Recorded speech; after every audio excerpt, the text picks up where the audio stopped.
Hello, my dear listeners. Please write in the comments which city or country you are listening to us from. And don't forget to subscribe and like. Enjoy listening. Aurora Hayes held her head high, clenching her teeth tightly, but inside she still felt the phantom chill of that hospital floor.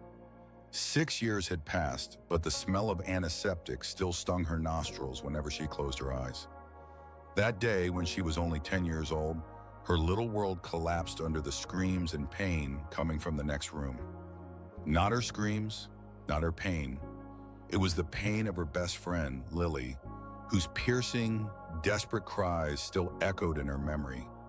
Lily, with her freckles and infectious laughter, with whom she shared all secrets and dreams, came home beaten, with bruises and scrapes after encountering high school kids who just decided to have some fun. Aurora, small and helpless, stood on Lily's porch when the ambulance arrived. The sirens wailed piercingly in the evening air, painting everything around in red and blue. She saw the paramedics carefully loading Lily onto a stretcher, how her parents, pale and bewildered, ran alongside, their faces twisted in horror. She heard snippets of phrases: broken arm, concussion, severe shock. In that moment, Aurora, engulfed by terror and despair, rushed at those teenagers who were still standing nearby, smirking and tossing jokes around. "How could you?" she shouted, her little fist swinging at the tallest of them, a guy with a mocking look. He just smirked and easily pushed her aside. Aurora fell onto the asphalt, scraping her elbow and knee. The pain was sharp but insignificant compared to the pain she saw in Lily's eyes when she looked at her from the ambulance. Aurora sat in the hospital corridor on the cold, tiled floor, pressing her back against the wall. She heard the muffled sobs of Lily's parents, their whispers about how this shouldn't have happened. It's our fault. The feeling of helplessness choked her. She, who had always been so brave, so determined, could do nothing. In that moment, she made a vow to herself: never again. She would never be so helpless again. She would never allow anyone she loved to suffer because of someone else's cruelty. This vow became her compass, her curse, her purpose. It was engraved on her heart like the scars on her hands that remained from falling on the asphalt. After that day, Aurora's childhood changed. She became withdrawn, avoided large groups, constantly scanned her surroundings for potential threats. Her attempts to be invisible worked only partially. Bullying found her, as it did many others. In elementary school, she was teased for her strangeness, for always being alone. In middle school, she was shoved in the hallway, her books scattered, simply because she looked wrong. Each time, she felt the same helplessness she had felt at Lily's house. She tried to stand up for herself, but faced defeats. Her little fists were powerless against the older and stronger. That was when she began to seek strength. Every morning, long before dawn, when the town of Sterling Creek still slept under the cover of darkness, and the rare street lights cast long shadows on the empty streets, Aurora was at the Iron Will Dojo. It was an old building, steeped in sweat and discipline, located on the outskirts of town, beyond the railroad, in an industrial area. Inside, it smelled of old wood, leather, and a specific pungent mix of sweat and cleaning supplies. The air was heavy, charged with energy. Every strike, every breath, every creak of the mats on the floor spoke of endless hours of work, of thousands of repetitions. For Aurora, this place was more than just a gym. It was her refuge, her temple, where she could control at least something in her life. Here, there was no room for weakness, no room for fear. Here, there was only strength, discipline, and pain that cleansed. Coach Jackson, a former Marine with a stern yet fair gaze and a voice that could cut through steel, said she had talent. "Aurora, you were born for this," he said, watching her honed movements. "There's a fire in you."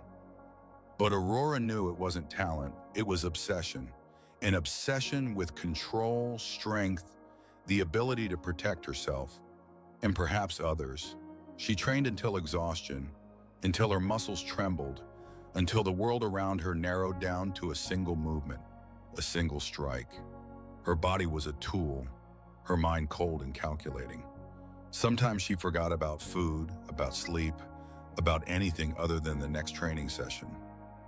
Her hands were calloused, her body ached, but that pain was desired. It was proof of her strength, her armor. She performed her rituals, first warming up, then practicing strikes on the bag, then shadow sparring, and only after her muscles burned did she move on to working on the most complex techniques. Jackson taught her not only physical techniques, but also philosophy. Fighting is not just about fists, Aurora, it's about the mind. It's will. It's knowing yourself and your opponent. He taught her patience, strategy, control over emotions. This was her way to cleanse herself, to forget about the outside world that seemed so chaotic and unfair. North Central High School in Sterling Creek was a typical American institution. A brick building, wide hallways filled with teenage drama, unspoken rules, and hierarchies. Aurora tried to be inconspicuous, to blend into the background. She walked along the walls, always choosing the farthest desks in class, eating in a corner of the cafeteria. Her backpack was always tightly pressed against her body, like a shield. She wore loose clothing, long sleeves to hide the thin, almost invisible scars on her arms. A reminder of that day when she tried to stop those teenagers and they tossed her aside like a rag doll. She avoided unnecessary attention, but her aura of calm strength, her confident stride, her gaze that seemed too mature for her age always set her apart, even if she didn't want it. Classmates used to her silence often simply overlooked her, or if they noticed, preferred not to engage, sensing some inexplicable aura. That Tuesday during lunch, everything changed. The cafeteria buzzed like a disturbed hive. Hundreds of voices merged into one continuous noise, mixed with the clinking of forks and spoons, the scraping of chairs, and the smell of fries mingled with the aroma of tomato soup. Leo Maxwell, a quiet, talented artist with a mop of unruly chestnut hair, sat at a table in the far corner of the cafeteria, absorbed in his sketchbook. He was one of those who always tried to be invisible, but his talent and gentle nature made him an easy target. Aurora had noticed him before, seen how he hid behind books, how his eyes sought refuge in drawings. She felt a kinship with him, understanding his desire to escape reality. Leo was often the subject of ridicule for his softness. His drawings were called girly, and he himself was labeled a nerdy artist. He was often shoved in the hallways, had his belongings hidden, and once even had his favorite t-shirt with a comic book hero torn. He simply endured, head down. Tiffany Miller, the queen of the school, with her flawless blonde locks, bright makeup, and a retinue of two friends, Brittany and Haley, approached Leo's table. Tiffany loved power, loved to see fear in others' eyes, and Leo was the perfect victim to demonstrate her superiority. She came from an influential family. Her father was a major developer in Sterling Creek, which gave her a sense of impunity. She was used to getting away with everything. "What do we have here?" Tiffany sang, her voice sweetly venomous as she abruptly snatched the sketchbook from Leo's hands. "Oh, Leo, are you drawing flowers? How cute. Maybe you should draw how you cry. That would be very realistic. Or draw how you run away from me, like usual." "Oh, wait, you're already doing it!" Brittany and Haley giggled, covering their mouths with their hands, their eyes sparkling with malice. Leo turned red, his hands trembling as he tried to retrieve his notebook. "Give it back, Tiffany. It's mine, please. Don't touch my drawings." "Yours? Do you think anyone cares?" Tiffany flipped through a few pages. On one of them was an amazing portrait of an old tree with twisted roots, done with incredible detail. On another was a delicate watercolor landscape. Tiffany smirked disdainfully. Then, with a dramatic snap, tore the page with the tree in half and then again. There, now it's art. Modern, abstract. Maybe you should exhibit in a trash gallery, or maybe I'll set up a show for you right here. She held up the torn pages, displaying them to everyone. Something inside Aurora snapped. She saw that look in Leo's eyes. Fear, humiliation, helplessness. The same look she once had, the same look Lily had. Her fists involuntarily clenched. She felt adrenaline coursing through her veins, as if the steel inside her was beginning to melt from rage. She stood up, her chair scraping against the table, the sound seeming to echo throughout the cafeteria, drowning out the noise. The entire buzz of voices, the clatter of dishes, everything seemed to quiet down as Aurora took her first step. Dozens of eyes were fixed on her. Some students looked down, pretending not to see anything, while others pulled out their phones to record the scene. A few people who had once been victims of Tiffany themselves looked at Aurora with suppressed hope. "Give him his things back, Tiffany," Aurora said, her voice low and calm. But there was a steeliness in it that she had tempered in the dojo for years. Each word was sharpened like a strike. Tiffany turned to her, her blue eyes narrowing like a predator's, her lips curling into a contemptuous sneer. "Oh, look who we have here." Miss Invisible decided to step out of the shadows. "And who are you to tell me what to do? Maybe you should mind your own business before I take care of you. Or do you want everyone to know your little secrets? I heard you're not as quiet as you pretend to be." "I'm the one telling you to give him his sketchbook back," Aurora repeated, taking another step forward. Her gaze was locked on Tiffany, unyielding like a hunter tracking its prey. Tiffany smirked, trying to hide the slight confusion that flickered in her eyes. "And what will you do if I don't give it back? Cry, call mommy, or maybe show us your fighting moves?" "Oh, how scary. You don't think you can intimidate me, do you?" She dramatically crumpled the torn page she was holding and threw it on the floor right in front of Leo. "Here, take your trash. It suits you, just like your drawings." Aurora didn't move. Her eyes remained fixed on Tiffany. "I won't cry, and I won't call mommy, but you will regret not listening. You will regret it very much, because you don't know who you're messing with. And this isn't a threat, it's only promise." Something in her calmness, in her unflinching gaze, made Tiffany hesitate. She dropped the sketchbook on the table and it slipped to the floor. "You asked for it, Aurora Hayes. You'll regret this, I promise. And it won't just be a ruined notebook. It'll be something much worse." Tiffany turned and, gathering her friends who looked a bit frightened, walked away proudly, trying to save face. Leo picked up his sketchbook, his hands trembling. He looked at Aurora, his eyes filled with gratitude and amazement. "Thank you, Aurora," he whispered. You shouldn't have done that. Now you'll have problems, big problems." Aurora nodded. "It's okay. No one should have to endure that, and no one should be afraid to draw trees or anything else." From that day on, Aurora's life at school changed. Tiffany declared an unofficial war on her, and it was worse than an open confrontation. It was a slow, suffocating siege that seeped into every aspect of her school life. At first, it was the rumors, whispers behind her back in the hallways that reached Aurora like a venomous snake's hiss. "Aurora Hayes is a psychopath. She attacked Tiffany. She was kicked out of her last school for fighting. She's just seeking attention because no one loves her." Then came the vandalized belongings in her locker. Textbooks soaked in juice, sports uniforms stained with dirt, and one day she found her backpack filled with trash and dead insects. Her favorite pen, a gift from her father, was broken in half. There were attempts to frame her. Someone slipped cheat sheets into her hands during tests to accuse her of cheating. Someone accidentally spilled drinks on her in the cafeteria, leaving sticky stains on her clothes. And one day, her name was scrawled on the bathroom wall with an insulting message that everyone could see. She found notes with threats in her locker, and her social media page was filled with anonymous, scathing comments.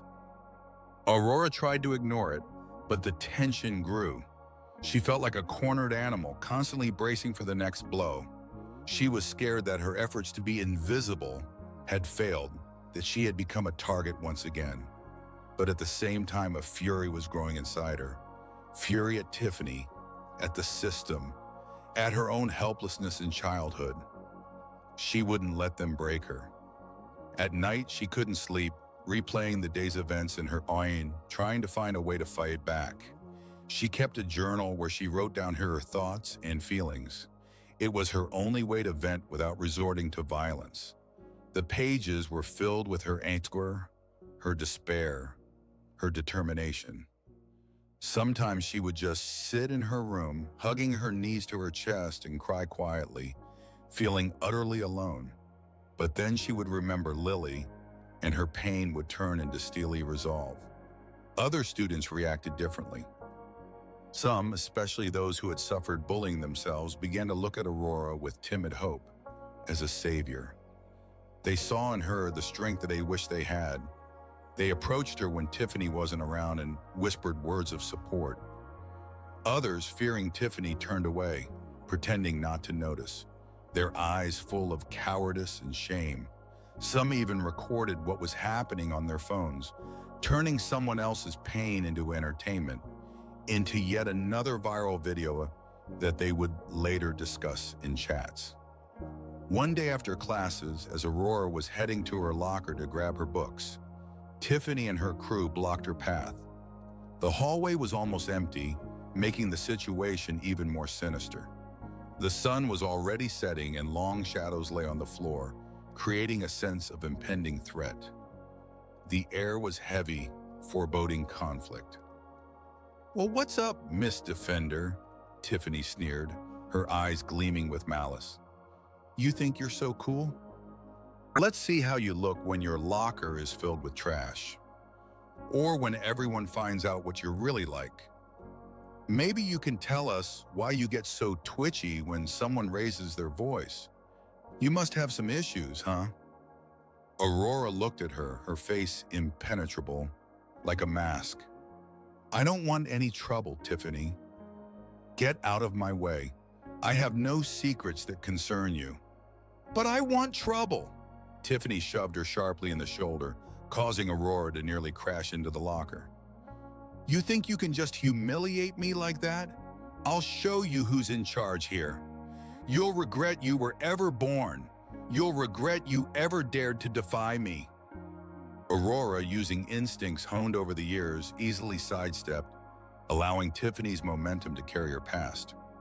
Tiffany lost her balance and nearly fell, her heels sliding on the linoleum, making an unpleasant screech. Her friends gasped, their eyes widening in surprise. "What the hell?" Tiffany growled, trying to regain her balance, her face contorted with rage. "Are you kidding me? Do you think this is funny?"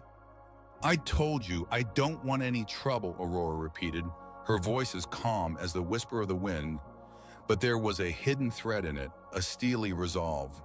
Tiffany, furious, lunged at her again, swinging her arm. Aurora, without using force, merely dodged, employing movements that resembled a dance, smooth and elusive. She intercepted Tiffany's arm as she swung and gently yet firmly redirected her momentum, causing Tiffany to stumble and fall to her knees, hitting the floor. Her shiny hair splayed out and her face contorted in a grimace of pain and humiliation. Tiffany sat on the floor, her face crimson with rage and embarrassment. You can fight?" she rasped, her voice filled with shock and disbelief. You're some kind of freak. You're sick." "I know how to defend myself," Aurora replied, her gaze as solid as stone. "And I'm not a freak. I just don't let myself be humiliated by anyone." The entire corridor froze. Students who had appeared out of nowhere, drawn by the noise, stared at Aurora in astonishment. Some whispered, others recorded on their phones, but most just stood with their mouths agape, unable to believe their eyes. No one expected this from the quiet girl who always tried to stay in the shadows. At that moment, Miss Evelyn Reed, the homeroom teacher, a kind but slightly absent-minded woman who always tried to see the good in her students, appeared at the end of the corridor. She saw Tiffany on the floor and Aurora standing over her, surrounded by a crowd of students. Her face expressed complete confusion. "What is happening here?" Miss Reed asked, her voice filled with concern and bewilderment as she hurried toward them.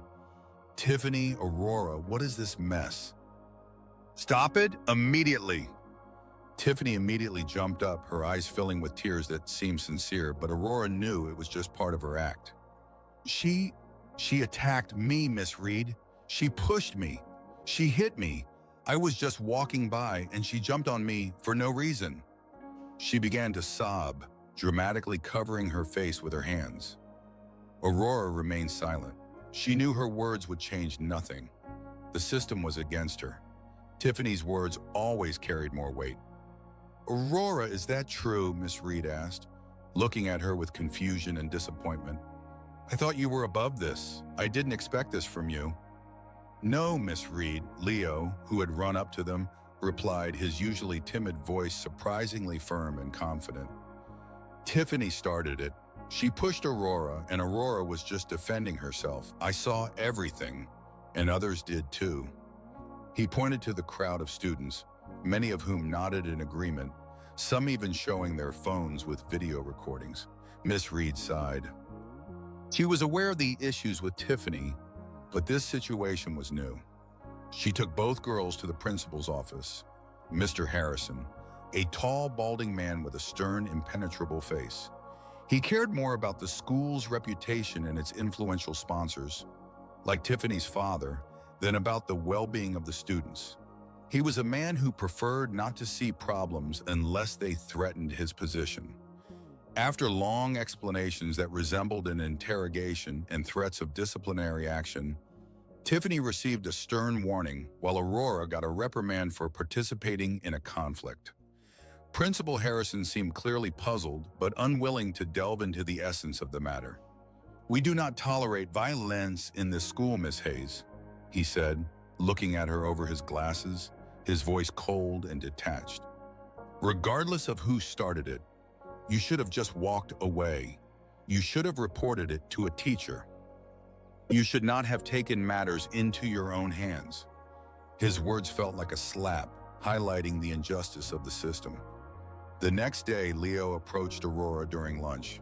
He looked more confident than usual, his shoulders squared, and his eyes burning with determination. "Aurora, you were incredible yesterday.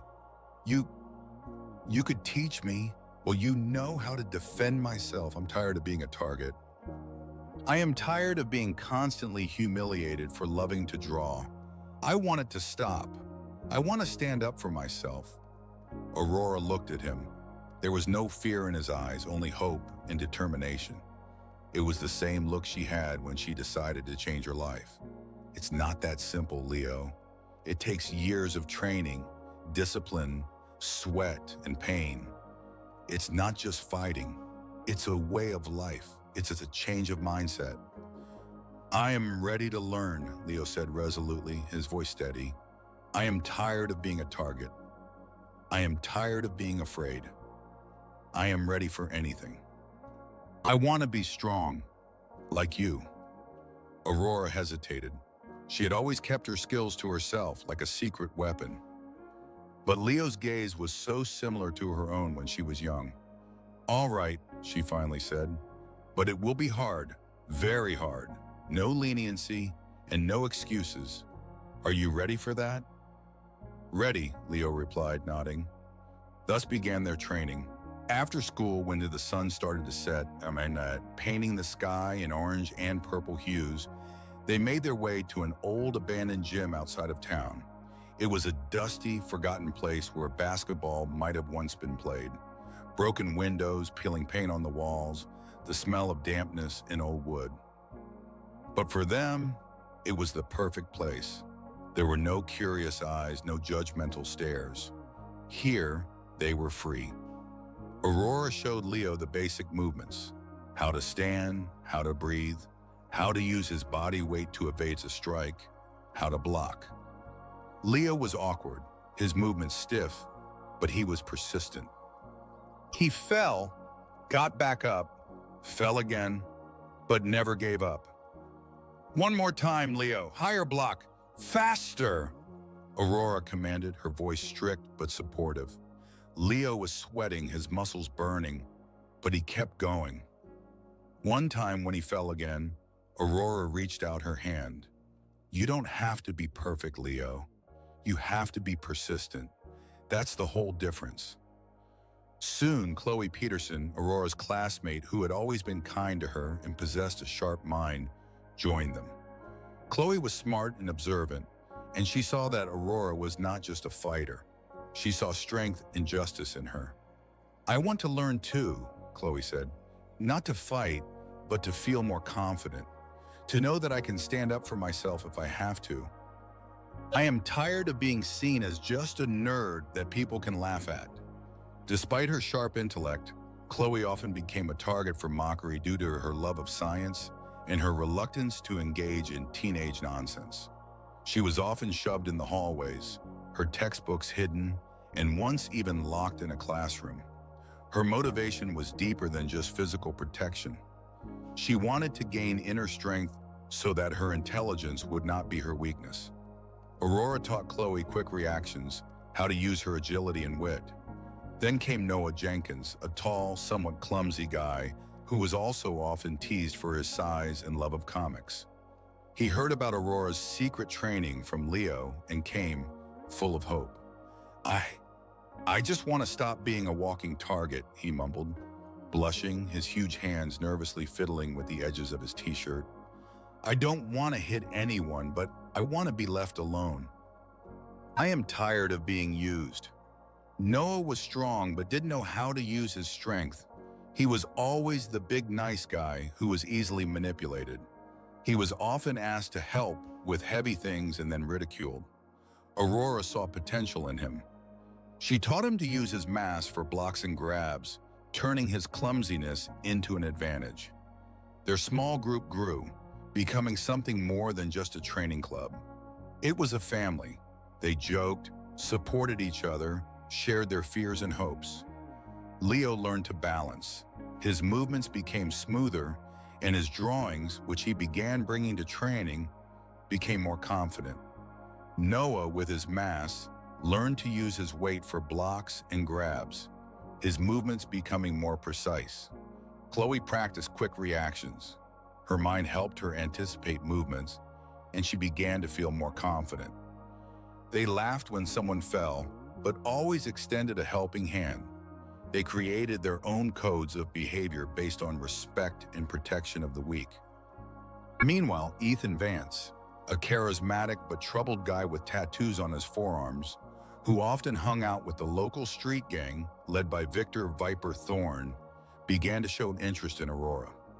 Ethan was smart but had chosen the wrong path, succumbing to the temptation of easy money and power. He was an orphan, having lost his parents early, and the street became his family.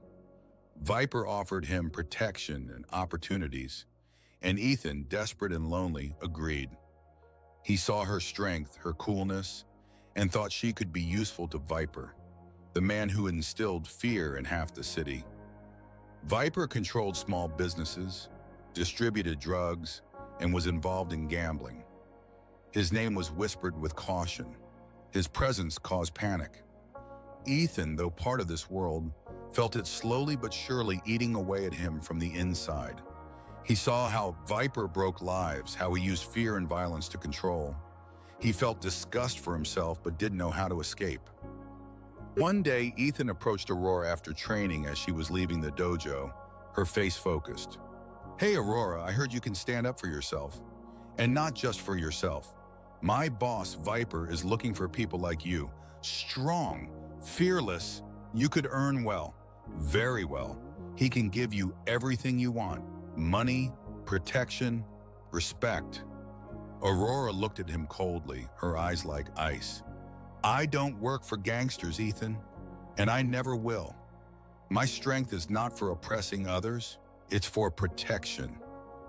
Ethan smirked, trying to appear confident, but something like weariness and despair flickered in his eyes. You don't understand, Aurora. Viper is power. With him, you'll be safe. No one will dare to touch you.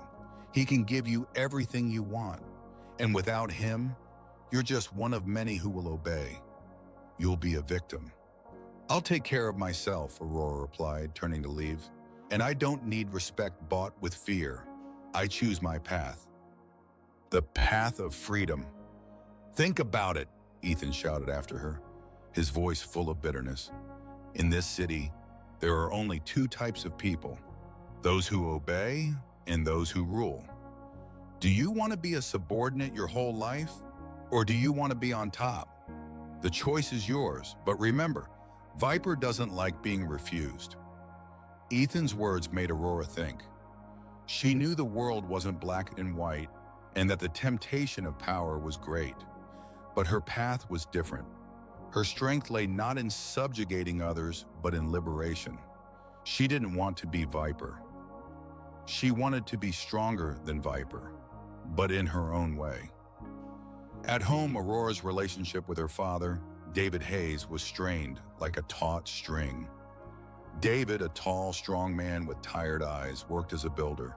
His hands were calloused, and his back ached from hard labor. He was a loving but deeply traumatized father who saw in her only his little girl, hurt in the past. He didn't understand her obsession with training, her constant pursuit of strength. He blamed himself for not being able to protect her back then, and this guilt suffocated him, turning him into a hyper-protective, anxious man. He constantly tried to shield her from a world he believed was full of dangers.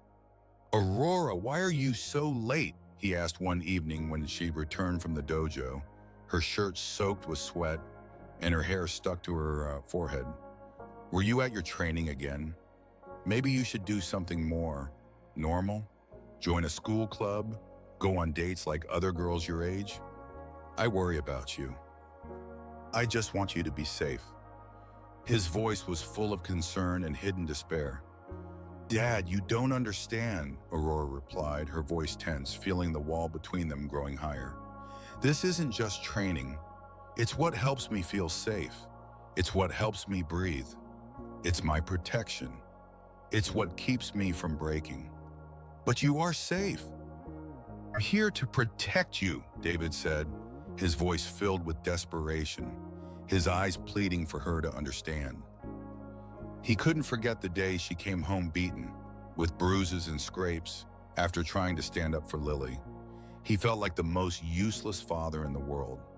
He remembered how she, small and fragile, lay on the floor crying from pain and helplessness. That image haunted him in nightmares.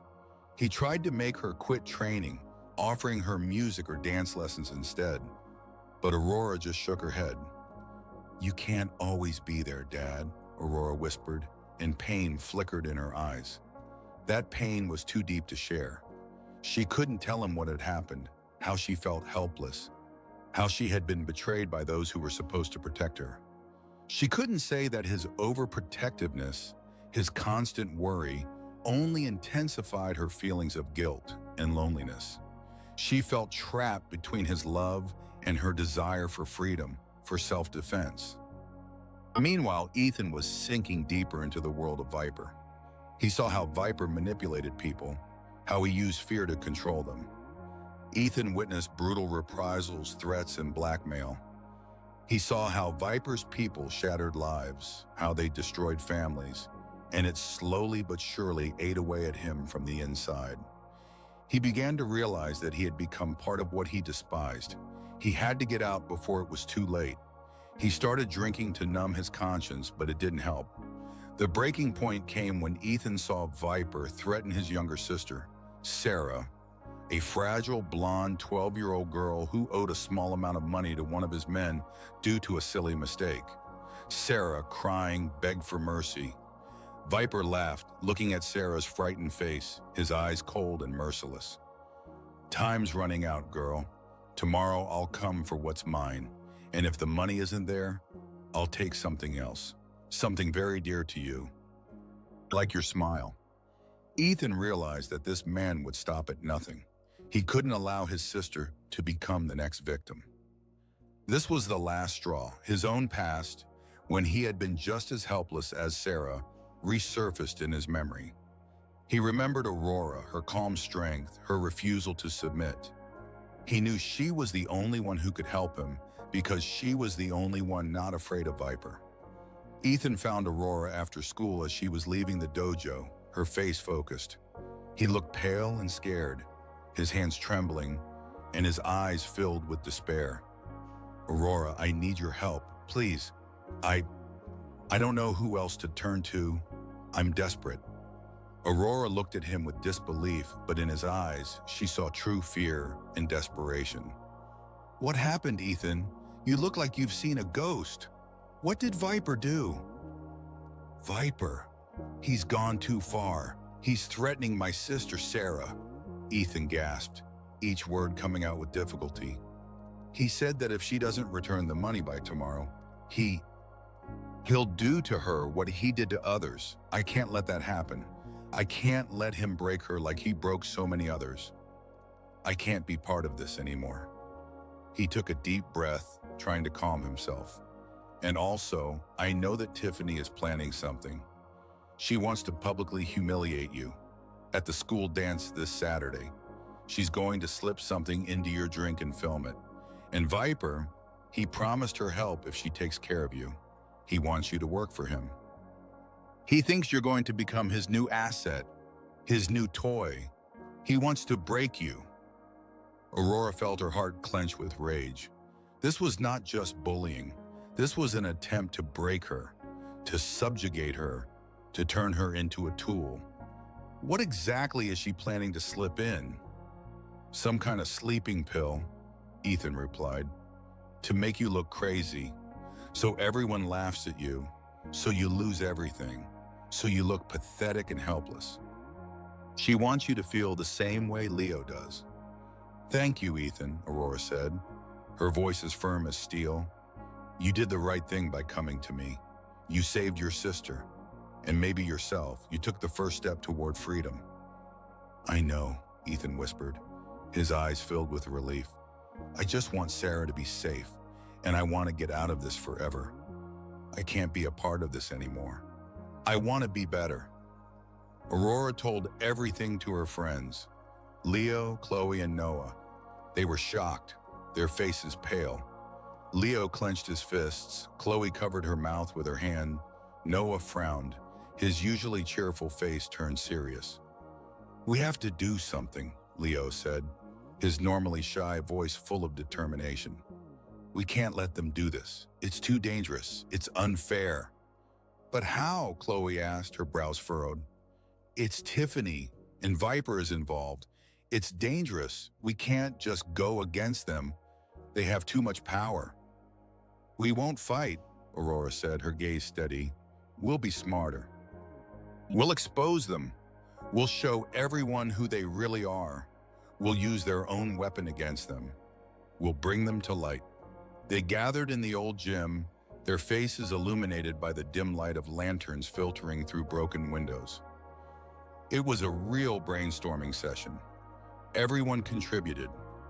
Leo, with his filming skills, suggested recording everything on his phone to have undeniable evidence. He even brought his old camcorder to ensure better quality. Chloe, with her sharp mind, devised a plan to switch the cups using a distraction and her knowledge of psychology. Noah, with his height and knowledge of school equipment, figured out how to project the video onto a big screen during the dance using the gym's projector. Ethan, trembling with nerves but resolute, agreed to be their eyes and ears in the enemy camp, relaying information about Tiffany's movements and plans. They worked late into the night, refining every detail of their plan, discussing the minutiae. They even found a way to obtain a safe but effective sleeping pill that could be bought over the counter to use against Tiffany. It was risky, but they were ready to take that chance to achieve justice. On Saturday evening, the gym of North Middle School was filled with a festive atmosphere. Music blared, colorful lights flashed, creating a kaleidoscope of shadows and light on the dance floor. The air was filled with the smell of popcorn, sweat, and cheap perfume. Hundreds of students danced, laughed, and flirted, unaware of the drama about to unfold. Tiffany, dressed in a shiny, form-fitting fuchsia dress, twirled in the center of the hall, feeling like the queen of the ball. Her laughter was loud and haughty, and she constantly looked around searching for Aurora. "Today she will get what she deserves," she whispered to Brittany, her eyes gleaming with malice. "Everyone will laugh at her. She will become a laughingstock. Her life will be ruined." Aurora, dressed in a simple yet elegant black dress, stood by the wall with her friends. Her heart raced a little faster than usual, but she maintained an outward calm, her face impassive. Inside her, a hurricane of adrenaline, fear, and determination raged. She felt every gaze, every whisper. Ethan, nervous but determined, stood a little way off, his eyes constantly searching for Tiffany, signaling to Aurora. Leo held his phone ready to start recording. Chloe discreetly checked her pockets, making sure the cup with the sleeping pill was in place. Noah sat behind the DJ booth, his fingers nervously tapping on the buttons. When Tiffany, with her flawless smile, approached Aurora with 2 glasses of bright red punch, her eyes sparkled with anticipation. She was confident in her victory, in her genius. "Aurora, you look lonely. Didn't anyone invite you to dance? Want some punch? I poured it myself just for you. It's special." Her voice was full of feigned concern, but there was a hint of mockery in it. "Thank you, Tiffany." Aurora took the glass, her fingers barely brushing the cold glass. She felt a slight tremor in her hand, but quickly suppressed it, remembering Lily. "This one's for you." Tiffany pointed to one of them, her gaze full of malice. "I poured it myself. It's special. I hope you like it. It'll help you relax." Aurora smiled, her smile barely noticeable, but it held a hint of steel. "How sweet, but I think you're mistaken." She, quickly unnoticed by Tiffany, using the agility honed over years, switched the glasses. It was a movement that could only be seen in slow motion, so fast and precise it was. "This one seems to be yours, and this one is mine. You wouldn't want me to drink your punch, would you? It looks so delicious." Tiffany, completely confident in her cunning, unaware of the trick, took the glass she thought was for Aurora. "Oh, right. I'm so scatterbrained." She took a big sip, then another, her eyes sparkling with anticipation. She didn't even notice the slight bitter aftertaste that quickly dissolved into the sweetness of the punch. In a few minutes, Tiffany began to feel strange. Her movements became awkward, her speech slurred. She started laughing for no reason, her laughter too loud, too sharp, almost hysterical. Then her laughter turned into a hysterical cackle that drew the attention of those around her. Brittany and Haley, who had initially laughed at her, began to worry. "Tiffany, are you okay?" Brittany asked, her voice filled with concern. Tiffany didn't respond. She started dancing, her movements whirled, uncontrolled, like a marionette that had lost its strings. She stumbled and fell, sprawling on the floor, drawing the attention of the entire hall. The music seemed to fade as dozens of eyes stared at her. A whisper ran through the crowd, then it turned into an indignant murmur. Some students pulled out their phones to film the scene. Leo, who was recording everything on his phone, it captured several clear shots, his hands shaking with excitement. But he kept filming, his eyes filled with determination. Noah, using his height and his knowledge of the school's equipment maze, stealthily made his way to the DJ booth. His heart raced, but he knew he had to do it. He pressed a button. "Attention, please!" Noah's voice boomed from the speakers, cutting through the music, surprisingly loud and confident. "We have a little show here. Just for you. A performance you won't forget. Get ready." On the large screen usually used for projecting music videos, a video appeared. It was footage shot by Ethan, where Tiffany, sitting in a cafe, boasted about her plan to slip something into Aurora's drink, her voice full of malice, her eyes burning with fire. "She'll regret messing with me.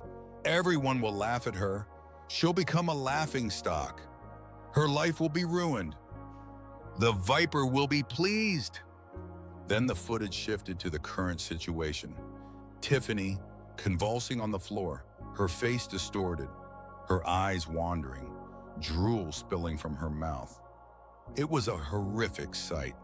The entire hall gasped. Silence hung in the air, thick enough to hear one's own heartbeat. A whisper ran through the crowd. Then it turned into an indignant murmur. Some students looked at Tiffany with disgust, others at Aurora with admiration. At that moment, several burly men burst into the hall, their faces stern, their gazes cold. They were the Viper's men. Sam Gadyuka, tall, with a shaved head and a snake tattoo on his neck, was at the front. His appearance triggered a wave of fear that swept through the hall. The music faded and a grave silence fell over the room. He spotted Tiffany, then the screen, then Aurora standing calmly and confidently. His face darkened with rage. He realized that his plan had failed. "What is happening here?" Gadyuka growled, his voice low and threatening, like the growl of a predator. "Who dared to do this? Who dared to go against me?" "Your protege, Mr. Thorne," Aurora said calmly, her voice steady, without a hint of fear. She decided to put on a show, and it seems she accidentally drank her own drink. Lesson learned. A lesson for everyone. Now get out.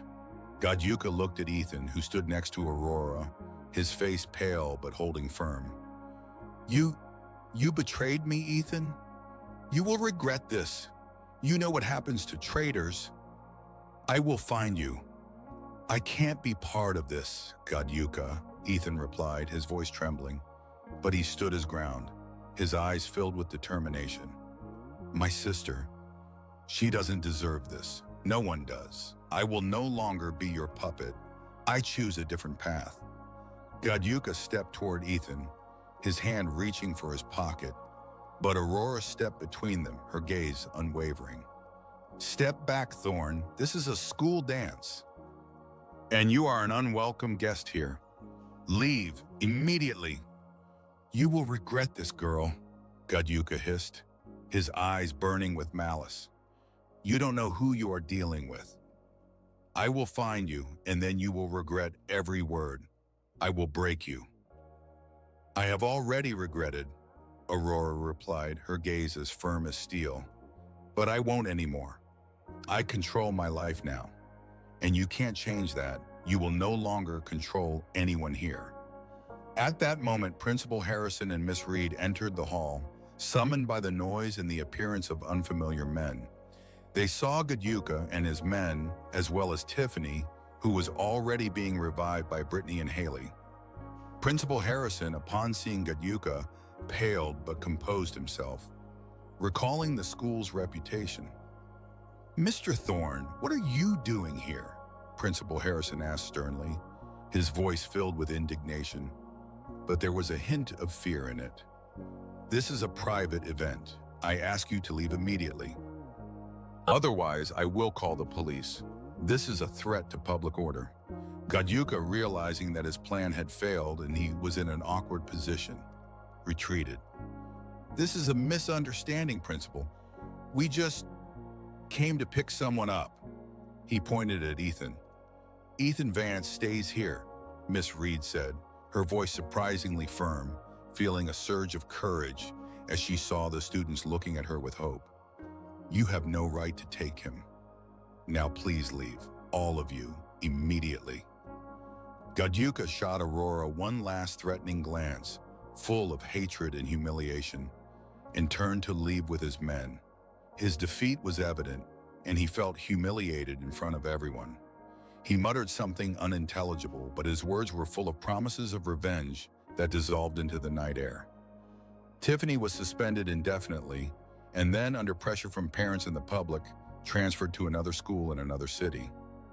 Her parents tried to justify her, claiming that she had become a victim of intrigue and that it was all set up.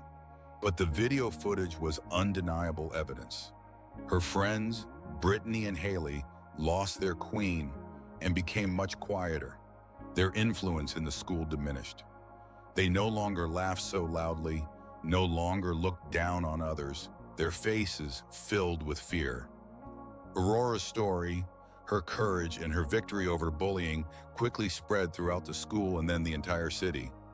She was no longer the invisible girl. Now she was a heroine, a symbol of hope. Other students began to approach her, sharing their stories, asking for advice, seeking support. Some of them were victims of bullying, while others simply wanted to know how she had gained such strength. The dynamics in the school had changed. Bullies became more cautious, while victims grew bolder. Aurora, Leo, Chloe, and Noah, inspired by their success, decided to create a school program to combat bullying. They named it Unbreakable. Their goal was not only to teach self-defense, but also to give students a voice, to teach them to support each other, recognize, and confront bullying. They conducted workshops in schools throughout the district, organized support groups, and created a safe space for those suffering from bullying. At one of these workshops, in a small auditorium filled with dozens of students, Leo, trembling with excitement but with a firm voice, shared his story. He showed his drawings, which had once been the subject of mockery, but had now become symbols of his resilience. He recounted how he was teased for his girly drawings, how he hid them, how he wanted to give up drawing. But Aurora showed me that my strength lies in my uniqueness, in my art, he said, his eyes shining. Chloe, with her analytical mind, explained the psychology of bullying, helping students understand why it happens and how to combat it. She shared how her nerdiness made her a target, how she was called a bookworm and a killjoy. I thought my mind was my weakness, what you said, but now I know it's my greatest strength, and I use it to help you. Noah, big and kind, demonstrated basic self-defense techniques, showing that strength is not just about fists, but also confidence.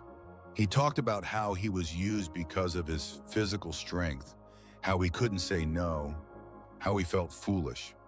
I was big but helpless, he admitted. But Aurora taught me how to use my strength for protection, not to be someone's toy. Ethan, freed from the influence of Viper, became an active participant in the program. He shared his experiences, telling how easy it is to fall under someone else's influence and how important it is to find the strength within oneself to resist it. He helped other kids who had gotten involved with gangs or had legal troubles find a way out. His story was a powerful testimony that touched many hearts. He spoke of his fear, his self-loathing, and how he found a path to redemption. He became a mentor for many who felt lost. Aurora's relationship with her father began to change. One evening as they sat in the kitchen, Aurora finally told him about what happened to her in childhood. She spoke about Lily, her screams, her helplessness, how she was cast aside, the scars on her arms. She shared how she felt betrayed by those who were supposed to protect her, and why training became her salvation, her way of regaining control over her life. David listened, his eyes filled with tears, his face contorted with pain and shame. He felt like the most useless father in the world, recalling the day he saw his little battered daughter. "I'm sorry, Aurora," he whispered, his voice trembling, his hands tightly gripping hers. "I'm sorry I didn't understand. I'm sorry I couldn't protect you then. I blamed myself so much for that day. I just wanted to shield you from all evil. I thought that if I kept you safe, you would never suffer again. But I was wrong. I only made things worse for you." He hugged her tightly, tighter than ever before, and Aurora felt the wall between them crumble, like ice melting under the sun. "You protected me, Dad," Aurora replied, her voice full of tenderness, tears streaming down her cheeks. "You were always there, and now I can protect myself, and maybe help others.